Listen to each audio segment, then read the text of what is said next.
তোমরা যারা এই যে হোম ডেকোর আইটেম বানাতে পারো না তাদেরকে আজকে আমি শেখাবো যে কিভাবে এই জিনিসগুলো বানাতে হয়। তার জন্য কি করতে হবে, সম্পূর্ণ ভিডিওটা দেখতে হবে।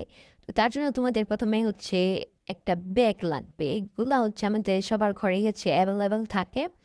তো তোমরা এরকম ব্যাগ নিবা, আর হচ্ছে ম্যাক্রোমের সুতা আর পাটের যে সুতাগুলো আছে না ওইগুলা নিবে। ওইগুলা নিয়ে আরও নিতে হবে যে গ্লু, কিন্তু অবশ্যই লাগবে, দুটা গ্লু লাগবে। একটা হচ্ছে যাই কাটা বলে না ওইটা, আর হচ্ছে গ্লু গান, এটা লাগবে। তো এগুলো হচ্ছে তোমরা ওই যে ব্যাগের মধ্যে গোল করে কেটে এরকম গোল গোল গোল গোল গোল গোল করে হচ্ছে ঘুরিয়ে ঘুরিয়ে বানিয়ে ফেলবে।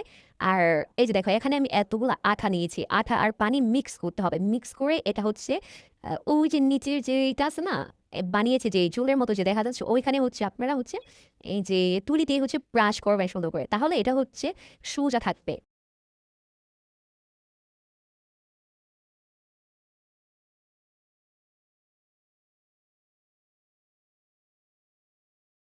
তোমরা তো দেখতেই পাচ্ছ আমি সুন্দর করে হচ্ছে ব্রাশ করে দিচ্ছি, যাতে করে এগুলো দেখতে আরও বেশি সুন্দর লাগে। আর এটা হচ্ছে ফাইনাল লুক।